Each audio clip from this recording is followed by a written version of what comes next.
The Godfather is an American classic that runs for almost 3 hours, and although the plot remains largely uncomplicated, it is in no way simplistic. There are many subtleties that are often overlooked in the first viewing, which makes it worth watching a second time around. The Godfather novel provides many rich backstories that the film doesn't, so in order to compensate for this, the film relies on many subtle characterization techniques for many of its main characters. One such technique can be observed with how distinctly the Corleone men dress from one another. So, as the family consigliere, Tom Hagen is expected to be the most diplomatic, and this diplomacy is reflected in the kinds of clothes that he wears. So, he usually wears gray to his meetings as a sign of neutrality and respect, just like in his negotiation scene with Jack Waltz. Sonny's suits are very attractively colored, however, he wears them very loosely, like he's ready to start a brawl or a fight with anyone at any given second.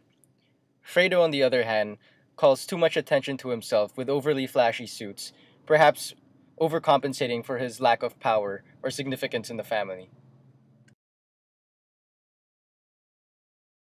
Contrary to popular belief, The Godfather is mainly Michael Corleone's story, and his transformation from idealistic war hero into the powerful mob boss that he is can be seen with the transition of his casual civilian clothing to more serious and sinister dark suits.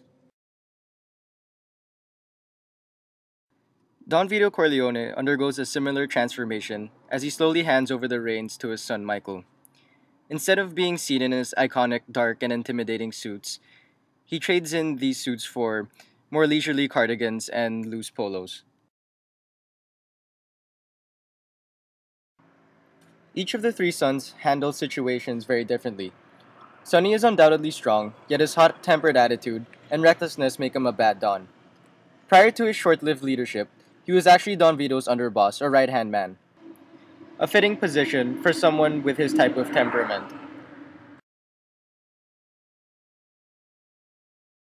This scene is the first but not the last time that Fredo will show his weakness as a leader. The film cuts this scene short, however, in the novel, it says that Fredo sits and cries on the curb until an ambulance comes to his father's rescue.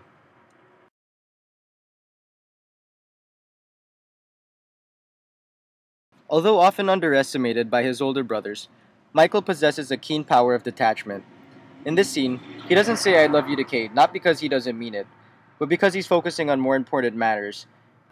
His detachment, however, will also be the source of his undoing.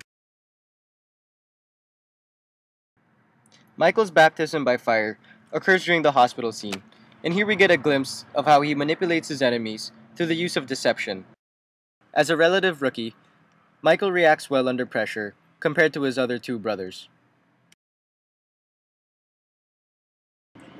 The film doesn't give away much in the scene between Michael and his father.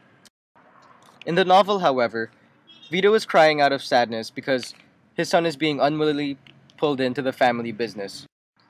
He tries to speak to Michael by saying, "Men have been coming to kill me since I was 9 years old.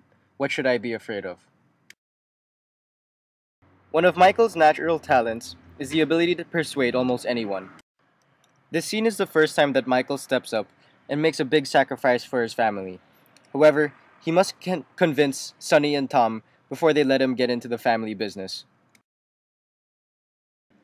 Following this scene, Michael confronts Salazzo and Captain McCluskey. What is remarkable about this scene is how differently he executes the two men.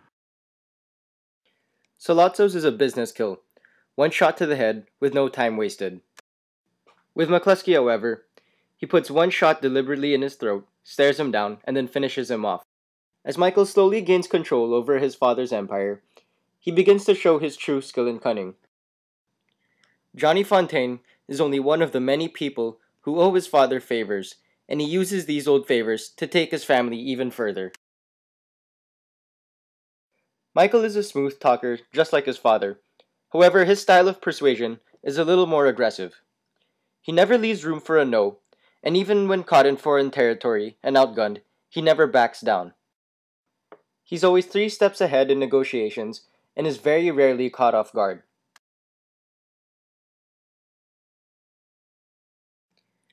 Interestingly enough, Michael's persuasion style in business often extends to his personal life. Even when exiled in a foreign country, he refuses to be intimidated. Also, when talking to Kay, he never offers the desperate, undying love cliche, but merely convinces her casually that he is the right man. Just like in his deals, Michael's executions always play out smoothly. Each assassination is clean and efficient, and goes according to plan without the slightest hitch. There is no room for mistakes, no margin for error, and failure is an inconceivable concept. Many viewers consider the baptismal scene as evidence for Michael's hypocrisy and monstrosity. But more importantly, this scene highlights the fact that Michael will stop at nothing to get revenge.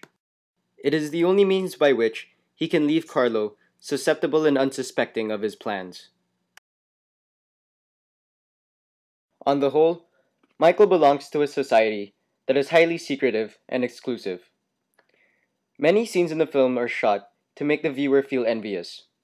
We can peek all we want, but we can never, ever be a part of it.